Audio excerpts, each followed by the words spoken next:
अमिता के दो बेटे थे, किशन और गोपाल। अमिता अकेले ही घर का सारा काम संभालती थी, मगर धीरे धीरे अमिता की उम्र बढ़ती जा रही थी, इसलिए अब उससे काम नहीं हो पाता था। एक दिन अमिता की सहेली प्रीति उससे मिलने आती है। क्या हुआ अमिता, तू इतनी थकी हुई क्यों दिख रही है? क्या बताऊं, सुबह से शाम तक घर का काम करके परेशान हो गई हूँ। तेरी उम्र बढ़ रही है, आखिर कब तक तू काम ही करेगी? अब तो बहू लाने का वक्त हो गया है, सोच इस बारे में कुछ। अमिता के दोनों बेटे किशन और गोपाल बड़े हो चुके थे और अब उनकी शादी की उम्र हो गई थी। अमिता भी अपने बेटे की शादी करवाने की सोचने लगती है। एक दिन अमिता अपने दोनों बेटों से कहती है, बेटा किशन और गोपाल, मैंने तुम दोनों के लिए कुछ लड़कियां देख रखी है। मैं चाहती हूँ तुम दोनों जल्द से जल्द शादी कर लो। अमिता के दोनों बेटे शादी के लिए मान जाते हैं और अमिता अपने दोनों बेटों की शादी एक ही मंडप में करवा देती है। चलो, अब तो दो दो बहुएं आ गई हैं, अब मैं आराम करूंगी। अमिता ने जैसा सोचा था उससे एकदम उल्टा होने वाला था, क्योंकि अमिता की दोनों बहुएं टीना और प्रियंका एक नंबर की आलसी थी। वह दोनों कोई भी काम नहीं करना चाहती थी और केवल आराम से बैठे ही रहना चाहती थी। जब से बहू आई है, कमरे से बाहर ही नहीं निकल रही। अमिता के बेटे किशन और गोपाल कमरे से बाहर आते हैं। बेटा, क्या हुआ है? दोनों बहू तो कमरे से बाहर ही नहीं आ रही है, तू ही बुला जरा उन्हें। माँ, टीना तो उठने का नाम ही नहीं ले रही है। उसने तो मुझसे बोला है चाय बनाकर लाने को, इसलिए मैं रसोई में चाय बनाने जा रहा हूँ। हाँ माँ, प्रियंका का भी यही हाल है, कब से बोल रहा हूँ उठ जाओ उठ जाओ, उठ ही नहीं रही है।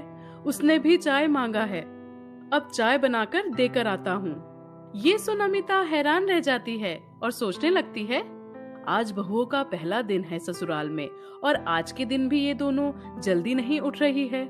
हे भगवान, ये कैसी बहू दे दी आपने। दोपहर के वक्त दोनों अपने अपने कमरे से बाहर आती हैं। हेलो मॉम, कैसी हैं आप? तुम दोनों भूल गई हो क्या? तुम अपने ससुराल में हो। नहीं मॉम, हम क्यों भूलेंगे, हमें सब याद है। आप झाड़ू लगा रही हैं? तो एक काम कीजिए, हमारे कमरे में भी लगा दीजिए। मैं तुम दोनों की सास हूँ और तुम दोनों मेरी बहू बनकर आई हो। चलो चुपचाप सारा काम करो, खाना भी बनाना बचा है अभी। और तुम दोनों की पहली रसोई होगी, इसलिए कुछ अच्छा ही बनाना आज। क्या हम? नहीं नहीं, हमसे खाना नहीं बन पाएगा। प्रियंका, एक काम करते हैं, आज बाहर से ही खाना मंगवा लेते हैं। टीना और प्रियंका घर का एक भी काम नहीं करती है और पहली रसोई भी नहीं बनाती। वापस वे दोनों अपने अपने कमरे में सोने चली जाती हैं। अपनी बहुओं को देख अमिता सर पर हाथ रखकर बैठ जाती है। कई दिन ऐसे ही बीत जाते हैं, लेकिन उन दोनों के रवैये में बदलाव नहीं आता। अमिता बहुत परेशान हो जाती है और अपनी सहेली प्रीति से मिलने जाती है। पता है प्रीति, मेरी दोनों बहुएं तो किसी काम की ही नहीं हैं। उनके आने के बाद भी अकेले ही मुझे ही सारा काम करना पड़ता है। मजाल है जो एक काम कर दे, बाहर से खाना मंगवा कर खाती है। इतने दिन बीत गए लेकिन अभी तक पहली रसोई तक नहीं बनाई है दोनों ने। ये तो बहुत बुरा हुआ, मगर तुझे ही उन्हें सब कुछ सिखाना होगा। हाँ, अब मुझे ही कोई तरकीब निकालनी होगी। अमिता घर जाती है और अपनी बहुओं को आवाज लगाती है, टीना, प्रियंका, इधर आओ। दोनों में से कोई भी नहीं आती हैं। ये तो दोनों ही नहीं आ रही हैं बाहर। अमिता उन दोनों के दरवाजे को पीटने लगती है। इसके बाद दोनों गुस्सा होकर बाहर आती हैं। क्या हुआ आपको? क्या तुम दोनों को ये नहीं समझ में आ रहा कि तुम दोनों इस घर में बहू बनकर आई हो और तुम लोगों को अपनी जिम्मेदारी निभानी चाहिए। सुनो, अगर तुम लोगों ने आलस छोड़कर अपनी जिम्मेदारी नहीं उठाई तो बहुत बुरा होगा। तुम्हें दिख नहीं रहा, एक बुजुर्ग सुबह से शाम तक काम कर रही है और तुम दोनों केवल आराम ही कर रही हो। अगर काम नहीं करोगी तो बाहर से भी कुछ नहीं आएगा, ऐसे ही रहना होगा। अमिता बाहर से खाना नहीं आने देती और घंटों तक वह दोनों को भूखी रखती है। फिर वे दोनों अपने अपने कमरे से बाहर आती हैं। क्या काम करना है, जल्दी बताइए, मुझे बहुत भूख लगी है। भूख लगी है तो खाना बनाओ, मैं भी तुम लोगों के साथ भूखी बैठी हूँ। मगर हमें खाना बनाना नहीं आता है। चलो मैं सिखाती हूँ, आज तुम लोगों की पहली रसोई होगी।